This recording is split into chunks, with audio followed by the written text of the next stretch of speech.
कि हमारे साथ एक और गेस्ट हमारे कार्यक्रम में जुड़ गए रविजोत सिंह, राजनीतिक विश्लेषक हैं। आपका एक बार फिर से स्वागत है।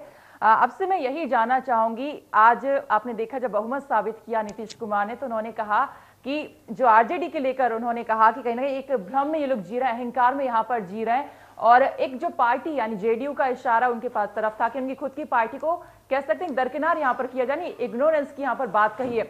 तो क्या आपको लगता है कि इस महागठबंधन के अंदर जेडीयू को वो तवज्जो नहीं मिल रही थी जो कि मिलनी चाहिए? देखिए, तवज्जो से ज़्यादा बात यह है कि आप ये समझिए कि जब से नीतीश कुमार ने गवर्नमेंट बनाई थी लालू प्रसाद यादव के साथ मिलकर, लालू प्रसाद यादव एंड सन्स जो थे उनसे वो काफ़ी तंग थे। ये बात तो पब्लिक डोमेन में भी थी, ये बात उनके बेटों से ये तंग थे। और कहीं ना कहीं जो टसल था जो एक दूसरे के साथ पावर का, वो काफ़ी बढ़ गया था।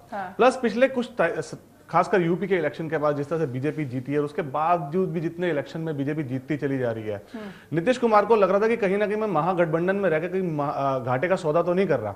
तो ये बात आज एक दिन में नहीं हुई। जब उन्होंने डीमोनेटाइजेशन के बारे में मोदी की प्रेस करी, तभी से ये कयास लगाने शुरू कर दिए गए थे कि क्या ये नीतीश कुमार का पहला स्टेप है महागठबंधन से निकलकर वापस एनडीए में आने का। और आज आपके सामने वो रिजल्ट है। देखिए, राजनीति में कोई भी इतना बड़ा फैसला एक दिन में लिया नहीं जाता, इतना बड़ा कदम एक दिन में लिया नहीं जाता।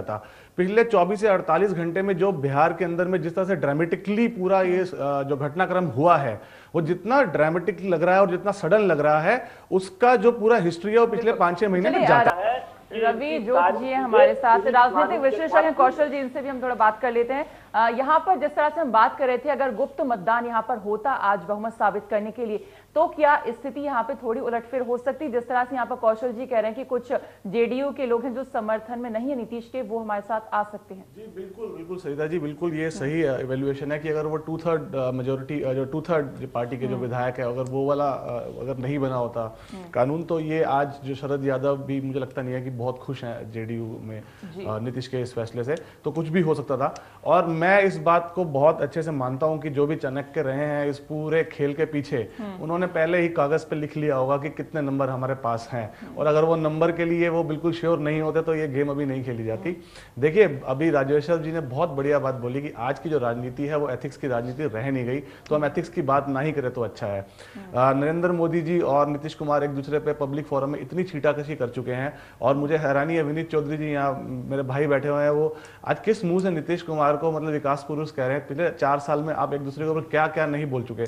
तो यहाँ पर देखिए मेरी बात सुनिए, मैं आपको बुरा नहीं बोल रहा, मैं कह रहा हूं उन्हें विकास। विनीत चौधरी जी, मेरी बात सुनिए। हाँ, मैं आपसे एक बात बोल रहा हूँ। तो देखिए, नहीं आरोप नहीं, आपने बिल्कुल बोला। देखिए, आज की डेट में वो ऐसा मानते थे तो उन्हें ऐसा लगा कि उनके साथ गठबंधन। चलिए, मैं जिस बात पे आ रहा था सरिता जी, बात यह है कि आज की डेट में जो बिहार में हुआ ये कि राजनीति जीत गई और डेमोक्रेसी हार गई।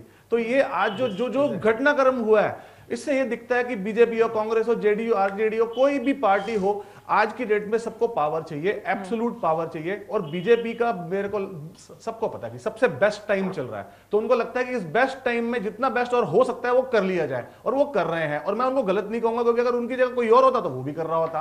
तो एथिक्स की बात करनी बंद कर देनी चाहिए।